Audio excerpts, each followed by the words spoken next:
नमस्कार.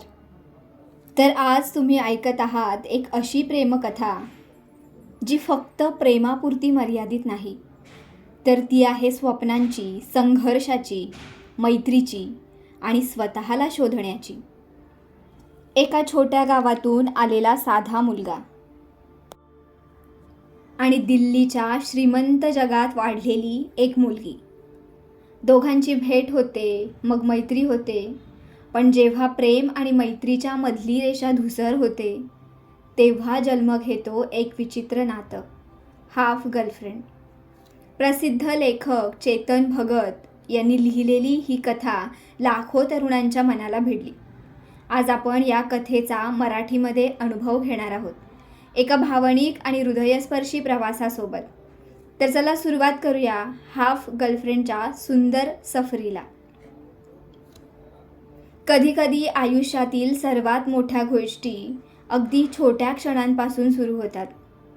एक चुकीचा रस्ता, एक बास्केटबॉल आणि एक नजर. ही गोष्ट आहे बिहारमधल्या छोट्याशा टुमराव गावातून आलेल्या माधवची. माधव एक साधा मुलगा, इंग्रजी नीट बोलता येत नाही, पण डोळ्यात मोठी स्वप्न. त्याची आई गावात शाळा चालवते आणि माधवचं स्वप्न असतं की दिल्लीच्या प्रसिद्ध सेंट स्टीफन कॉलेजमध्ये प्रवेश मिळवणं. पण दिल्ली आणि विशेषतः सेंट स्टीफन्स ही फक्त कॉलेजची जागा नव्हती, तर ती होती इंग्रजी बोलणाऱ्या श्रीमंत आणि हायफाय लोकांची दुनिया. माधव जेव्हा इंटरव्ह्यूसाठी कॉलेजमध्ये पोहोचतो, तेव्हा त्याच्या बोलण्यावर लोक हसतात. त्याचा बिहारी ॲसेंट, त्याचं तुटक इंग्रजी, सगळं त्याला इतरांपेक्षा वेगळं दाखवत होतं. इंटरव्ह्यू रूममध्ये बसलेले प्रोफेसर्स, त्याच्या चेहऱ्यावर महानता स्पष्ट दिसत होती. Why do you want to study at Saint Stephen's हा प्रश्न विचारला जातो. माधव उत्तर देण्याचा पूर्ण प्रयत्न करतो, पण इंग्रजी शब्दच साथ देत नव्हते. त्याला हिंदीत बोलावंसं वाटत होतं, पण तिथे हिंदी बोलणं म्हणजे जणू काही गुन्हाच. त्या क्षणी माधवला पहिल्यांदा जाणवतं की ज्ञानापेक्षा इथे भाषा खूप मोठी मानली जाते. पण माधव हार मानणाऱ्यांपैकी नव्हता.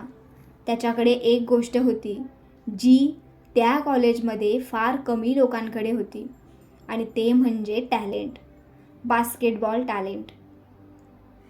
तो राज्यस्तरीय खेळाडू होता आणि स्पोर्ट्स कोटामुळे त्याला अजून एक संधी मिळते, बास्केटबॉल कोर्ट. उतरल्यावर मात्र माधव पूर्ण बदलून जातो. ज्याला वर्गात बोलता येत नव्हतं, तो कोर्टवर आत्मविश्वासाने चमकत असतो. आणि मग तिथेच त्याच्या आयुष्याची दिशा बदलणारी व्यक्ती त्याला पहिल्यांदा दिसते, Riya Somani.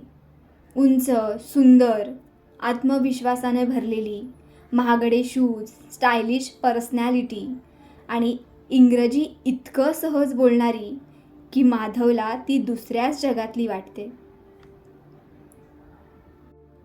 Riya girls basketball trial खेळत असते. माधव तिला पाहतच राहतो.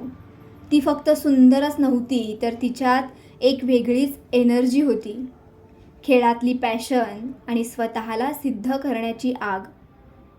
माधव तिच्याकडे इतका आकर्षित होतो की त्याच्या मनात एकच विचार येतो, त्या मुलीशी आयुष्यात एकदा तरी बोलायचंच.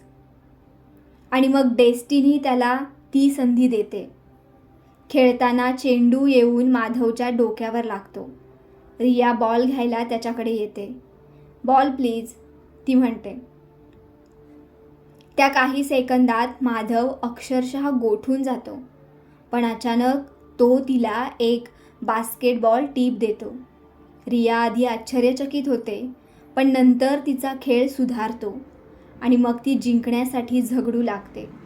पहिल्यांदा रिया माधवकडे फक्त एका गावाकडच्या मुलासारखं नाही, तर एक टॅलेंटेड प्लेयर म्हणून पाहते.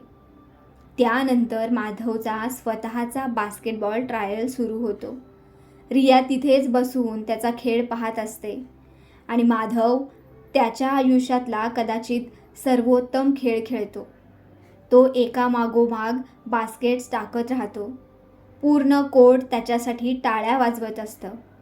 आणि रिया, तीही त्याच्याकडे इम्प्रेस्ड नजरेने पाहत असते. त्या दिवसानंतर माधवच्या मनात एक नवीन स्वप्न जन्म घेतं. सेंट स्टीफन्समध्ये ॲडमिशन मिळवणं फक्त शिक्षणासाठी नाही, तर रियासाठी. काही दिवसांनी ॲडमिशन लिस्ट लागते आणि नशिबानं दोघांनाही कॉलेजमध्ये प्रवेश मिळतो. माधव आनंदानं वेडा होतो. कॉलेजच्या पहिल्याच दिवशी रिया त्याला पुन्हा भेटते. ती सहजपणे हिंदी बोलते आणि माधवला पहिल्यांदा वाटतं की कदाचित ही मुलगी बाकी लोकांसारखी नाही. दोघं बास्केटबॉल खेळायला लागतात, कॅन्टीनमध्ये भेटू लागतात. हळूहळू मग फ्रेंडशिप वाढू लागते. रिया श्रीमंत घरातून आलेली असते, BMW फिरणारी, इंग्लिश लिटरेचर शिकणारी. तर माधव बिहारमधल्या जुन्या हवेत राहणारा साधा इमोशनल मुलगा. दोघांचं जग पूर्णपणे वेगळं असतं. पण बास्केटबॉल आणि एकटेपणा या 2 गोष्टी त्यांना जवळ आणत होत्या. रिया फार कमी बोलायची, पण माधव समोर ती थोडी खुलू लागते. एका दिवशी ती त्याला तिच्या घराबद्दल सांगते की पैसा खूप आहे पण प्रेम नाही. तिच्या कुटुंबाला तिची स्वप्न समजतच नाहीत.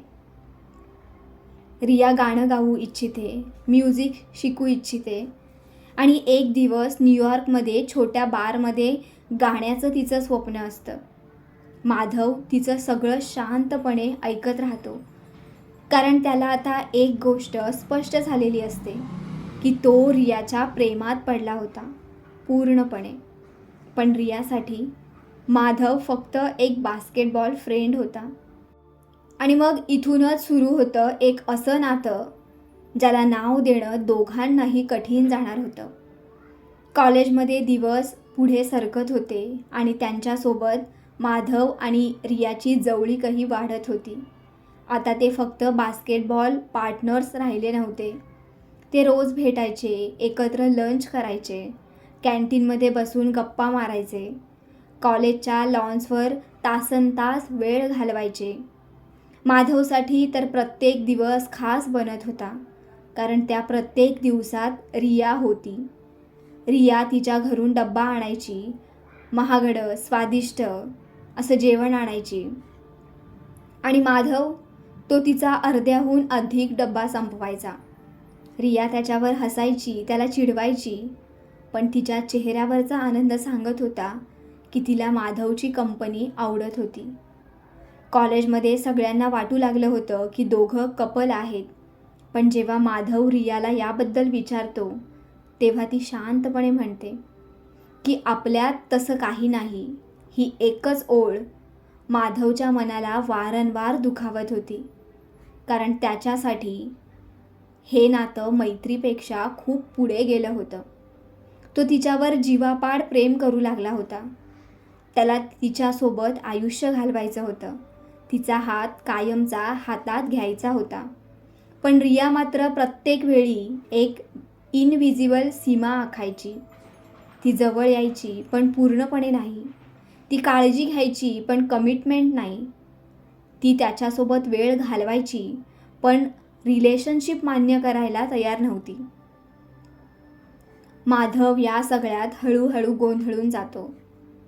ती मला आवडते का? मी तिच्यासाठी स्पेशल आहे का? की मी फक्त टाईमपास फ्रेंड आहे? हे प्रश्न त्याला सतत त्रास देत राहतात. एकीकडे रियासोबत घालवलेले क्षण त्याला स्वर्गासारखे वाटत होते, तर दुसरीकडे तिचं इमोशनली दूर राहणं त्याला आतून तोडत होतं. पण प्रेमात पडलेला माणूस तर्कानं विचार करत नाही. तो फक्त त्या आवडीच्या थोड्याशा जवळीकीवरही जगत राहतो. रिया अनेकदा तिच्या घरच्या प्रॉब्लेम्सबद्दल माधवशी बोलू लागते. तिचे आईवडील सतत पैशांसाठी आणि सोशल स्टेटसमध्ये अडकलेले असतात. तिच्या आयुष्याचे निर्णयही तेच घेणार असतात. रिया आतून खूप लोनली असते.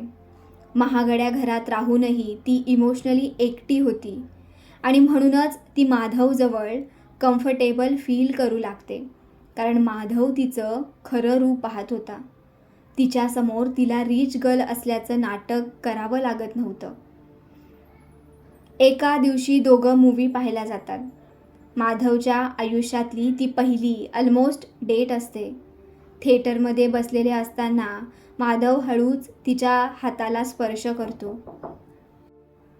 त्याच्यासाठी तो स्पर्श प्रेमाचा होता. पण रिया लगेच अस्वस्थ होते.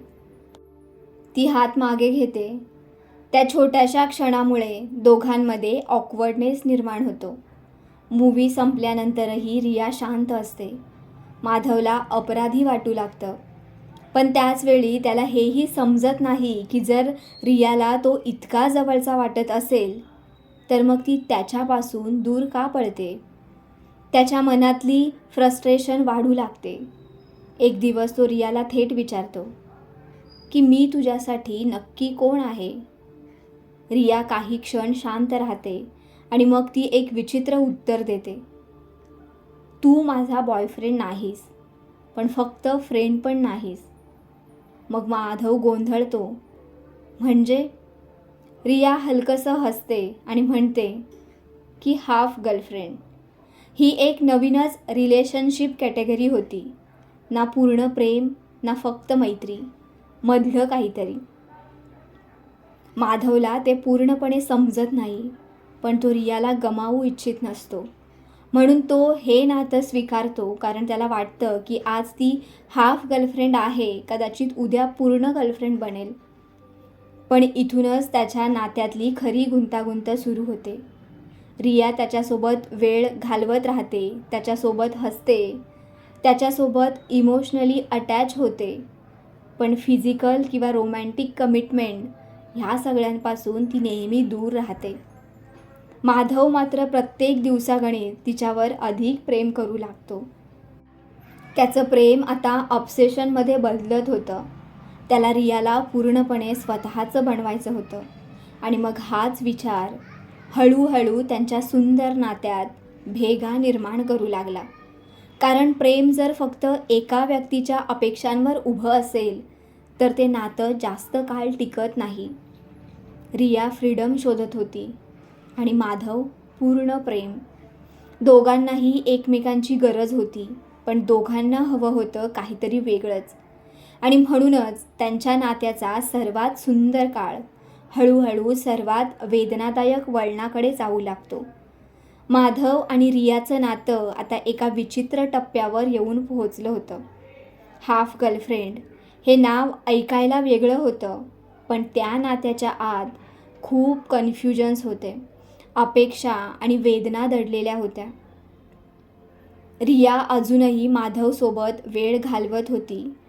दोघं बास्केटबॉल खेळायचे, कॅन्टीनमध्ये बसायचे, कॉलेजच्या कॉरिडॉर्समध्ये फिरायचे. कधीकधी रिया इतकी जवळ यायची की माधवला वाटायचं की आता ती मला प्रेम करते. पण पुढच्या क्षणी ती भावनिक भिंत उभी करायची. ती त्याचा हात धरायची, त्याच्यासोबत हसायची, त्याच्यासमोर तिच्या मनातल्या गोष्टी बोलायची, पण रिलेशनशिपचं नाव द्यायला मात्र तयार नव्हती.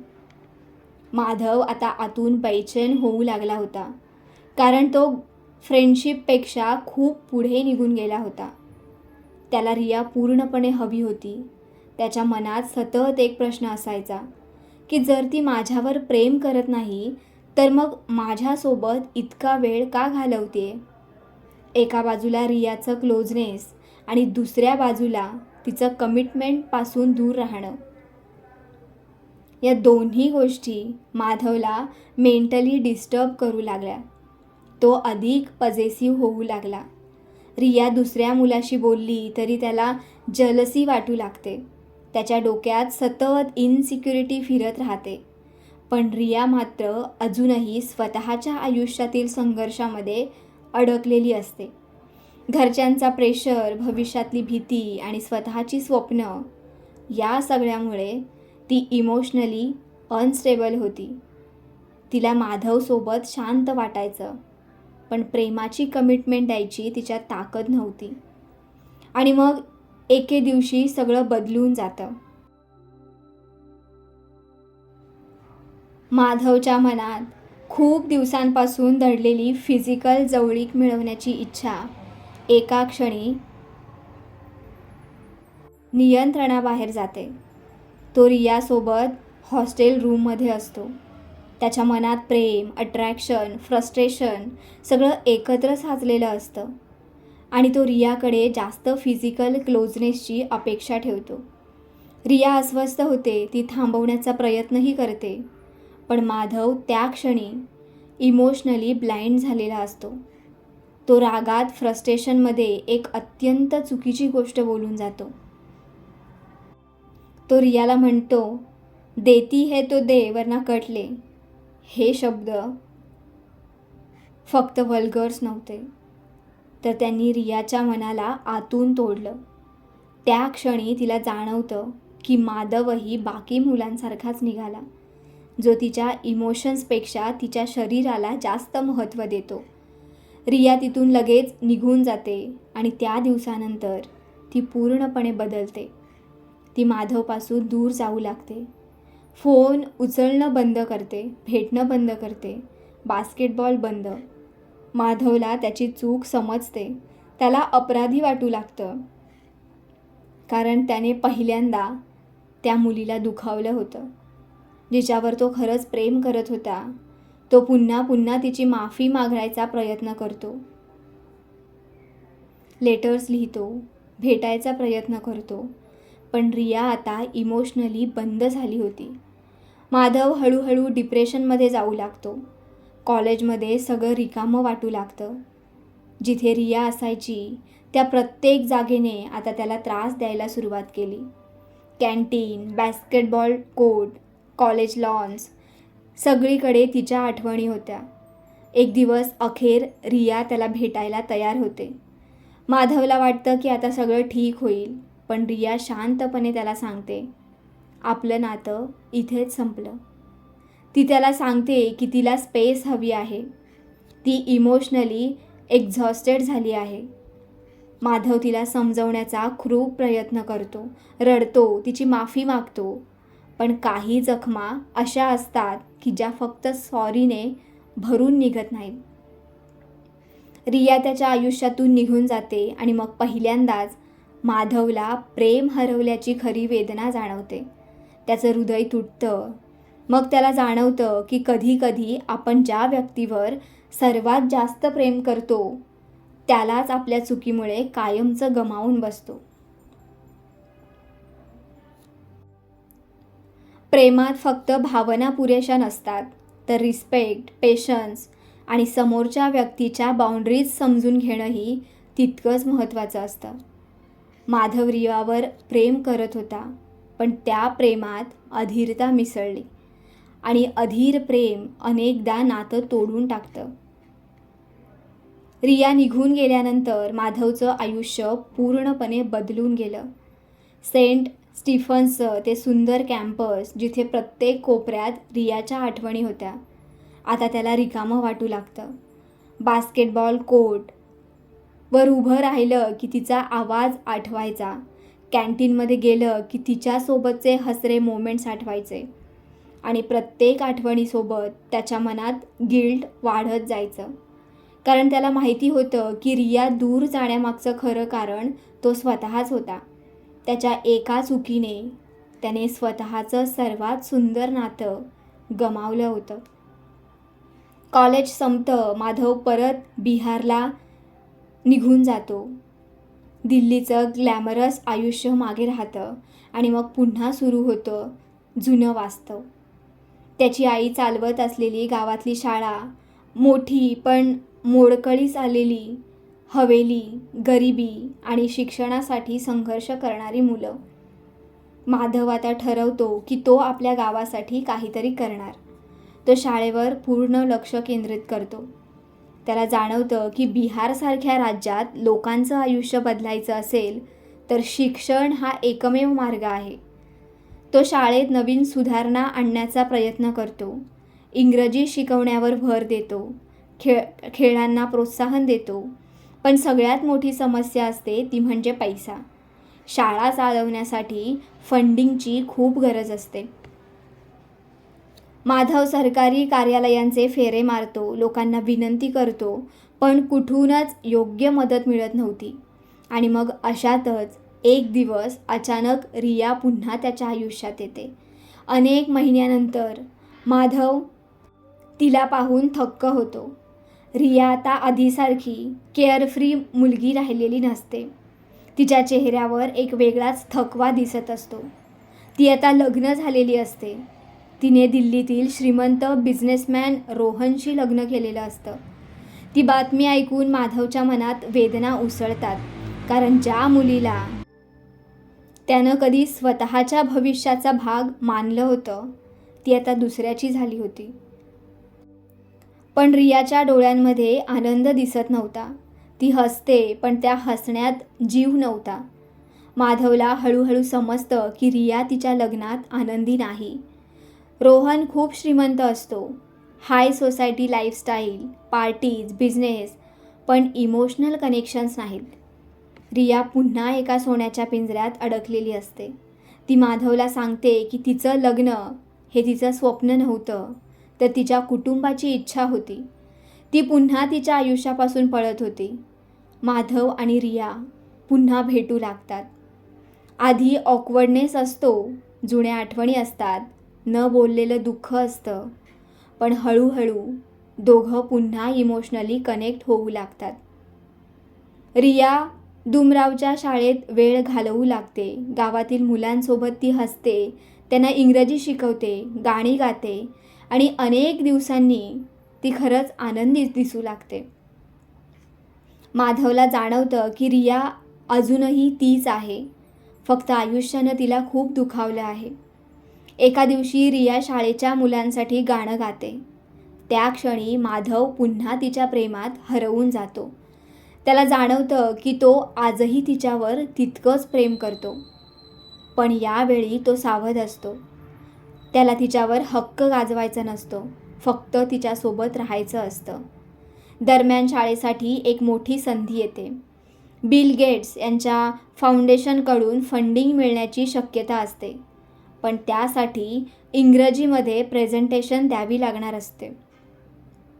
आणि माधवची सर्वात मोठी कमजोरी म्हणजे त्याचं इंग्रजी. तो घाबरतो. त्याला वाटतं की तो कधीच इतक्या मोठ्या लोकांसमोर बोलू शकणार नाही. पण रिया त्याच्या पाठीशी उभी राहते. ती त्याला इंग्रजी शिकवायला सुरुवात करते. प्रत्येक दिवस ती त्याचा स्पीच प्रॅक्टिस घेते, त्याचा कॉन्फिडन्स वाढवते, चुका सुधारते. पहिल्यांदाच माधवला वाटतं की रिया पुन्हा त्याच्या आयुष्यात परत आली आहे. दोघं पुन्हा जवळ येऊ लागतात, पण यावेळी त्यांचं नातं अधिक मॅच्युअर झालेलं असतं. त्या दोघांच्या मते आता अट्रॅक्शनपेक्षा जास्त अंडरस्टँडिंग असते. पण आयुष्य पुन्हा एकदा त्यांच्यासाठी वेगळं काहीतरी ठरवून बसलेलं असतं. कारण काही प्रेमकथा सोप्या नसतात, त्या प्रत्येक वेळी जवळ आणतात आणि पुन्हा दूर नेतात.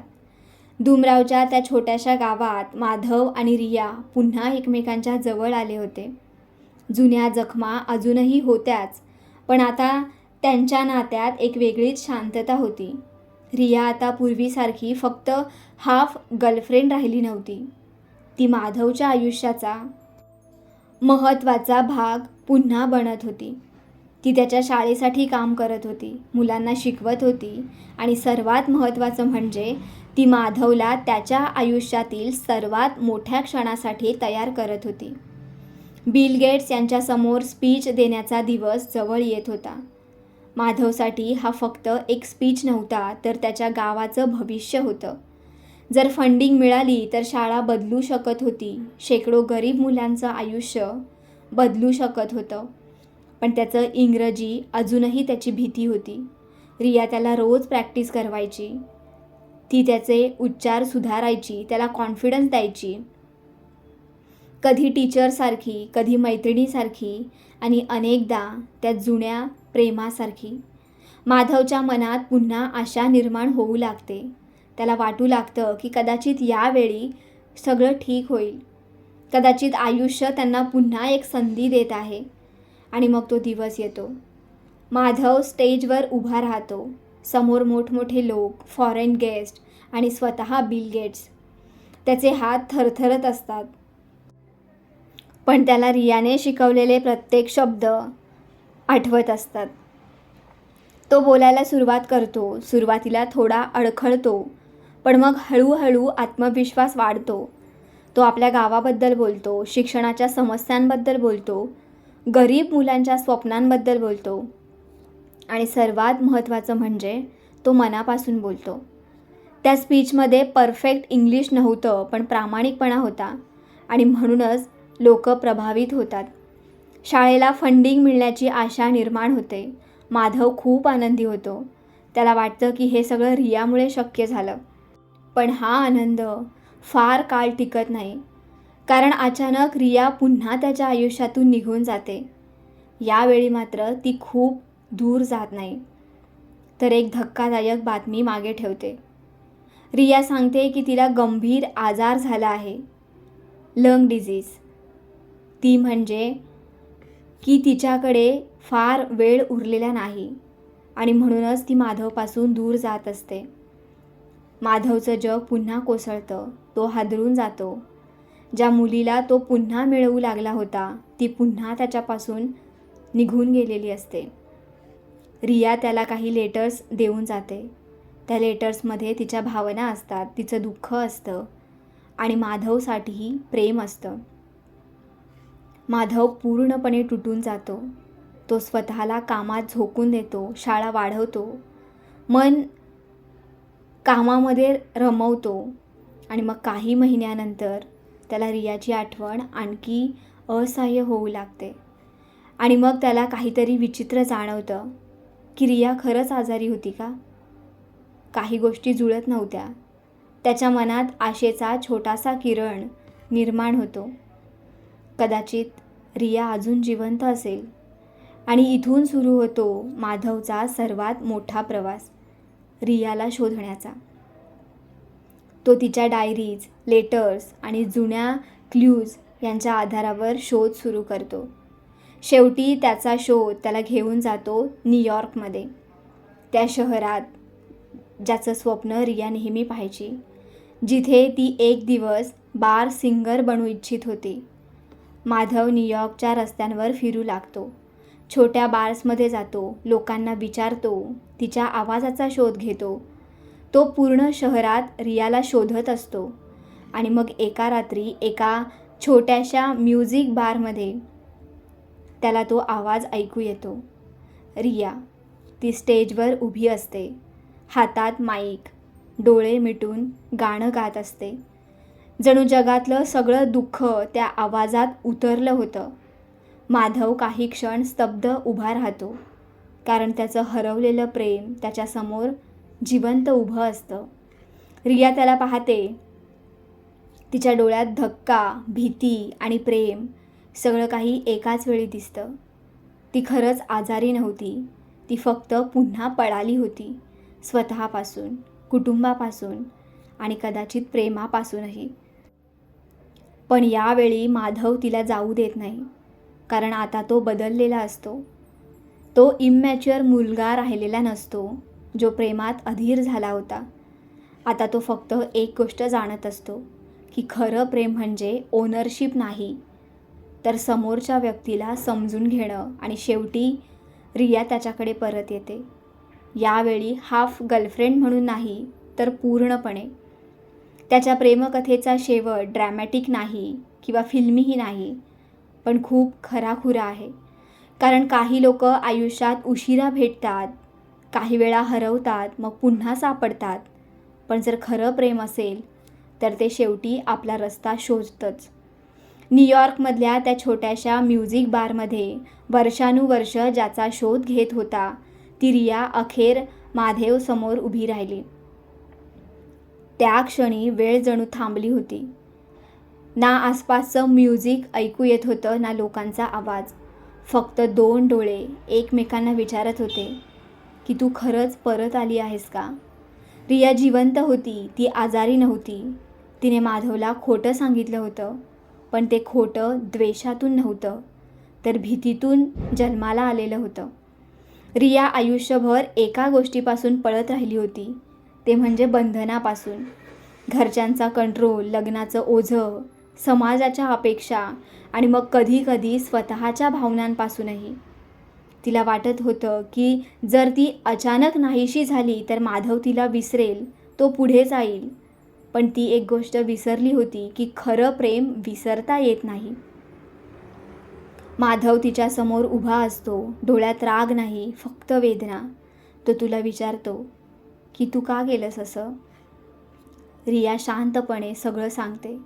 तिचं लग्न मोडलं होतं, ती इमोशनली तुटली होती, तिला स्वतःला शोधायचं होतं आणि म्हणूनच ती न्यूयॉर्कला आली, त्या शहरात जिथे ती नेहमी स्वतःला मोकळं अनुभवायची. तिने छोट्या बार्समध्ये गाणं सुरू केलं, मोठी सिंगर होण्यासाठी नाही तर मन शांत करण्यासाठी. तिला साधं आयुष्य हवं होतं, जिथे कोणी तिला आदेश देणार नाही, कोणी जज करणार नाही, फक्त ती आणि तिचं म्युझिक. माधव तिचं सगळं ऐकत राहतो. पूर्वीचा माधव असता तर कदाचित रागवला असता, पण आता तो बदललेला असतो. बिहारमधल्या संघर्षांनी, शाळेच्या जबाबदाऱ्यांनी आणि प्रेम हरवल्याच्या वेदनेने त्याला मॅच्युअर बनवलेलं होतं.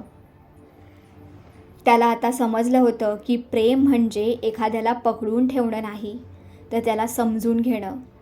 रिया रडू लागते, कारण आयुष्यात पहिल्यांदाच कोणी तिच्यावर अटींशिवाय प्रेम करत होतं.